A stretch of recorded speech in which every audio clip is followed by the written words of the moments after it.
كريم محمد علي اللي كان هربان من مصر وكان مقاول وقعد فترة كبيرة بيقول للناس انزلوا واعملوا ثورة ضد الرئيس وثورة ضد النظام.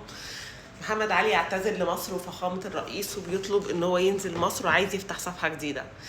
بصوا كل اللي بيحصل ده ان اثبت فبيثبت لنا ان الرئيس كان على حق، وان كل حاجه كانت بتحصل احنا ما كناش فاهمينها، وكان بيجي لنا كلنا اوقات، وانا من الناس دول برضو كنت ببقى شايفه ايه اللي بيحصل ده، هو ليه الدنيا عامله كده، وكنت برضو ساعات ببقى متضايقه. بس النهارده الدنيا اثبتت لي والوقت اثبت لي ان الرئيس كان على حق، وكل حاجه قالها حصلت، وكل حاجه النهارده الحمد لله الحمد لله مصر واقفه صامده على رجليها، والاخر الزمان ان شاء الله، واحنا في ظهرها. والنهارده المصريين كلهم حتى اللي كان في وقت من الاوقات معترض بقى واقف في ظهر بلده، وكلنا في ده مصر كلنا بدون استثناء. الحمد لله على نعمة مصر، والحمد لله على نعمة مصريتي، والحمد لله على نعمة الأمن والأمان، والحمد لله على نعمة الجيش والرئيس والثالوث المقدس المصري.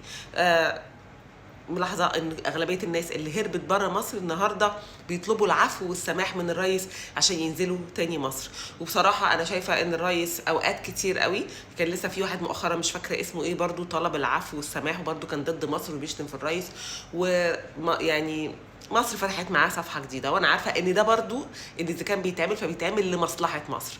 فتحية والف تحية ومليون سلام لمصر وللرئيس. دايما فاتحه بابها لاولادها مهما طال الوقت، اول ما بيحسوا بغلطهم بيرجعوا يعتذروا، مصر طول عمرها فاتحه بابها لاولادها.